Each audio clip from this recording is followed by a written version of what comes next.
नमस्कार दोस्तों, मेरे चैनल भक्ति भाव टीवी में आपका स्वागत है। तो दोस्तों, आज की इस वीडियो में मैं आपको बताने वाली हूँ तो ये है दुनिया का सबसे बड़ा पुण्य और पाप शिव महापुराण में जिसके बारे में बताया गया है। भगवान शिव ने बताया है इसके पीछे का रहस्य। शिव महापुराण के अनुसार एक बार माँ पार्वती ने भगवान शिव से दुनिया का सबसे बड़ा रहस्य पूछा था। तब भगवान शिव ने दुनिया के सबसे बड़े पाप और पुण्य के बारे में बताया था। तो चलिए जानते हैं कि आखिर भगवान शिव ने माँ पार्वती को क्या क्या कहा था। शिव महापुराण हिंदू धर्म के पवित्र धार्मिक ग्रंथों में से एक है। इसमें भगवान शिव की महिमा और उपासना से जुड़ी चीज़ें हैं। हिंदू धर्म में तमाम वेद पुराण हैं और इनमें से एक शिव महापुराण का बहुत ज़्यादा महत्व है। इस महान ग्रंथ में कई ऐसी बातें लिखी हैं जिसे पढ़कर समझ आएगा कि सृष्टि की शुरुआत कैसे हुई और पाप कर्म पुण्य जैसी बातें कहाँ से आई।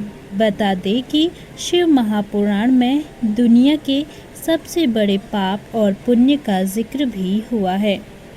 क्या है पाप और पुण्य? शिव महापुराण के अनुसार सती के रूप में माँ पार्वती का जन्म हुआ था। इनके जन्म के समय ही नारद मुनि ने तुरंत कहा था कि चाहे कुछ भी हो जाए उनका विवाह भगवान शिव के साथ ही होना है। बड़े होने के साथ साथ भगवान शिव के प्रति उनका प्रेम गहरा हो गया। कई सालों की तपस्या के बाद आखिरकार भगवान शिव ने पार्वती माँ को अपने साथ विवाह का वरदान दिया और आखिरकार दोनों की शादी हुई। बता दें कि एक बार माँ पार्वती ने भगवान शिव से दुनिया के सबसे बड़े पुण्य और पाप के बारे में पूछा था। तब शिव जी ने सिर्फ एक बात कही थी, नास्ति सत्यात परो नान्तात पातकम परम। क्या है इस श्लोक का मतलब? माँ पार्वती के सवाल पर भगवान शिव ने जो श्लोक बोला उसका मतलब अब आसान भाषा में समझते हैं। इस श्लोक का मतलब है कि सम्मान पूर्वक जिंदगी जीना और हमेशा सच्चे रहना ही सबसे बड़ा गुण और पुण्य है। सबसे बड़ा पाप है बेईमानी करना या फिर ऐसे लोगों का साथ देना। एक इंसान को ऐसे ही कर्म करने चाहिए जिसमें ईमानदारी और सच्चाई हो। इसके अलावा भगवान शिव ने माँ पार्वती को ये भी कहा कि किसी को कभी भी ऐसे काम में शामिल नहीं होना चाहिए जहाँ पर लोगों के मन में और विचारों में गंदगी और पाप हो। मोह है हर समस्या का कारण। भगवान शिव ने ये भी कहा कि कोई भी व्यक्ति जो भी भोग रहा है वह उसके ही कर्मों का फल होता है। ऐसे में लोगों को अपने हर एक काम को अच्छे से करना चाहिए। भगवान शिव ने कहा कि हर एक समस्या का कारण हमेशा से मोह ही है। मोह ही ऐसी चीज़ है जो कई चीज़ों में बाधा डालती है। अगर कोई व्यक्ति इस चीज़ से मुक्त हो जाए तो वो दुनिया में कुछ भी हासिल कर सकता है।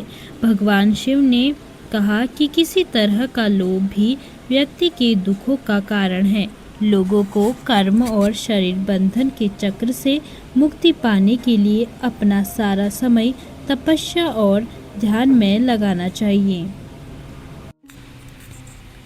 तो दोस्तों, दूसरी हमारी कथा है वैद्यनाथ ज्योतिर्लिंग की। यहाँ मरीजों की ठीक होती है बीमारी। जानते हैं इसका खास महत्व। झारखंड के देवघर में भगवान शिव का वैद्यनाथ ज्योतिर्लिंग मंदिर है, जहाँ श्रावण में लाखों श्रद्धालु आते हैं। रामायण काल से जुड़ी कथा के अनुसार रावण ने शिवलिंग को लंका ले जाने की कोशिश की, मगर विष्णुदेव की लीला से वह झारखंड में ही स्थापित हो गया था। आइए जानते हैं इसके पीछे की पौराणिक कहानी।